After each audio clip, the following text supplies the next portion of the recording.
Alright, so today we're gonna change the oils on the Yamahas.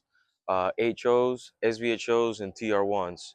Same goes for the 1100s, but for the TR1 specifically, they have a little bit of a trick to it. So make sure you watch to the end on that. First, let's go get the oil.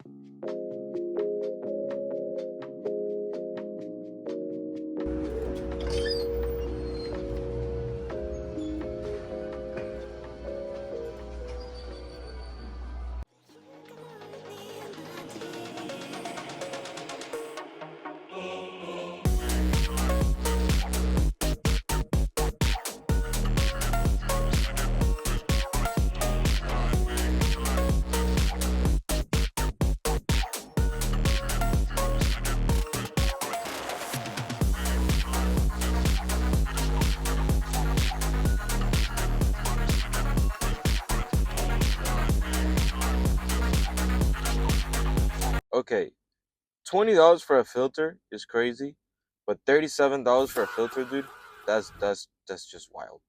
That's wild. So the HOs and SVHOs have the filter right on this side. It's pretty easy to get to. You can either use these little cups. Um, they work great to be honest, but once they slip, it's like kind of worthless, pointless. So you can either choose one of these or the big boy that I like to use.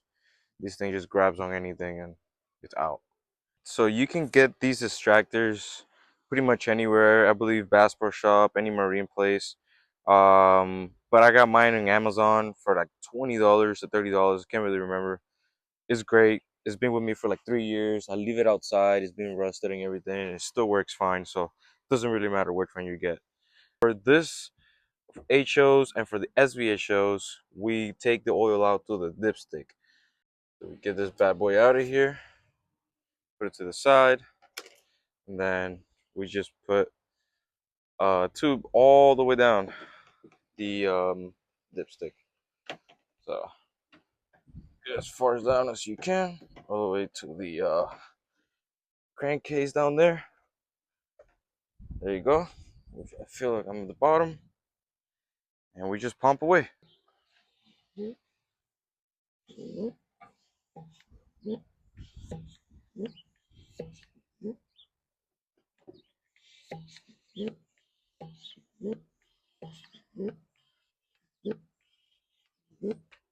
Once you pump it a few times, you just let it drip, let it get filled up.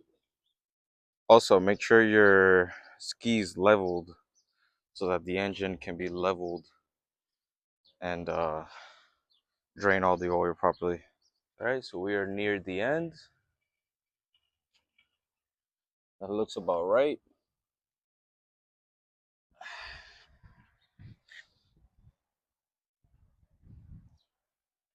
Make sure you dry it up. Put it to the side. Okay. Okay, well, all right.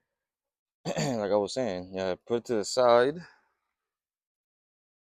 So for the filter, I put a little rag under it, just for whatever spill.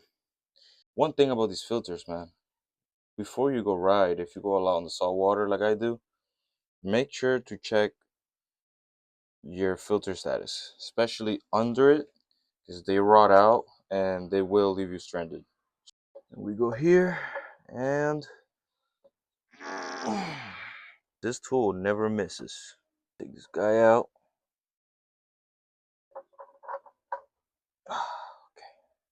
Everyone is different, but I'm gonna fill it up just so I can have the walls oiled up, if that makes any sense.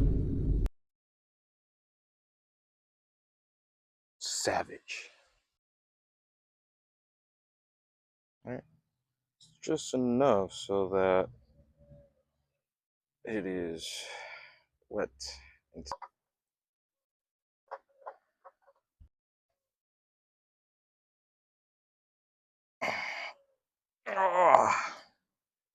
Now we add the oil.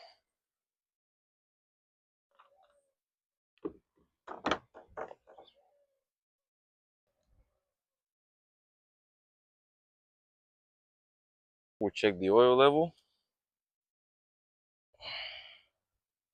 I already cleaned it, but you can see that it's missing just a little bit.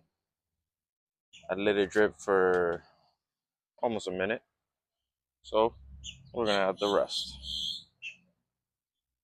Now, these TR1s are a little bit different. I'm gonna show you why, but you don't really have to go through these steps. You can do whatever works out for you. But I think this is the best way to get every drop of oil out of the engine.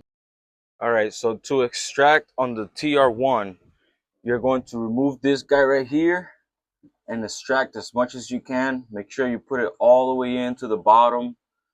You're gonna feel how it's gonna stop, but if you keep wiggling it in, it'll go much deeper and you'll be able to get the rest out. Um, then the most important part is you take this hose out right here, okay? See how it's like connected to nothing? It's just like a cap pretty much. So you disconnect this right here, okay? You take it off and you're gonna put the small tube, just like the other ski, down this hose.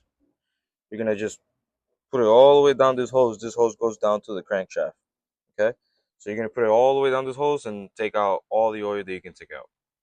I had changed the oil of this not too long ago and it's been just sitting, but I'm gonna change the filter anyways because as you can see, it started rusting.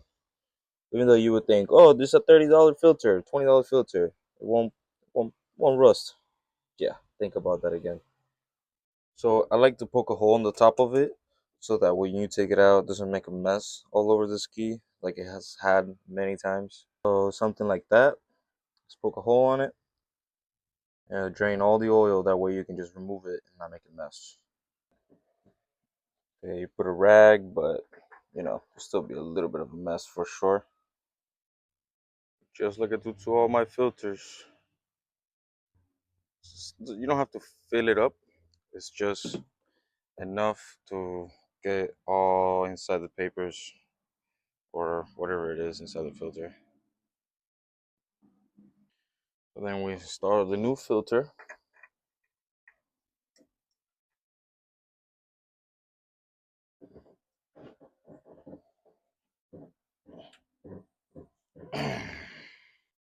Now I'm gonna top it off just a little bit.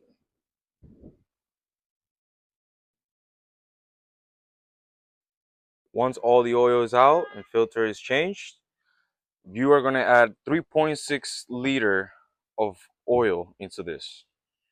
You can just add it here, or I like to add it down there just so it can go straight to the bottom of the pan. And don't forget to connect this hose back into the plug.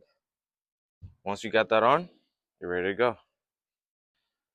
All right, so that's how you change the oil on the HO, SVHO, TR1, and the 1100s. I'm gonna post a picture right here at the end, just so you can see it's the easiest one of them all. It's literally a tank at the back of the engine. You unscrew it, take all the oil out, lean it a little bit to take as much as oil as you can to the back of the tank.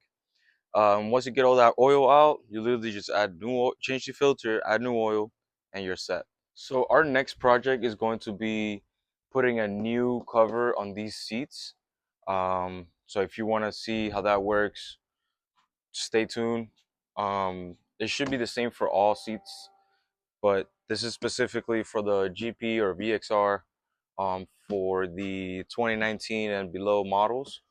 Um, but again, this should all be the same. So this is the next project. Also going to be doing fiberglass work. I know I mentioned on the last video, but I haven't had any time. So we're going to be doing some fiberglass work on this ski and just try to make it decent so we can put a bumper back on.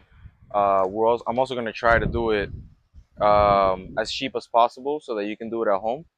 And if you're interested, just stay tuned.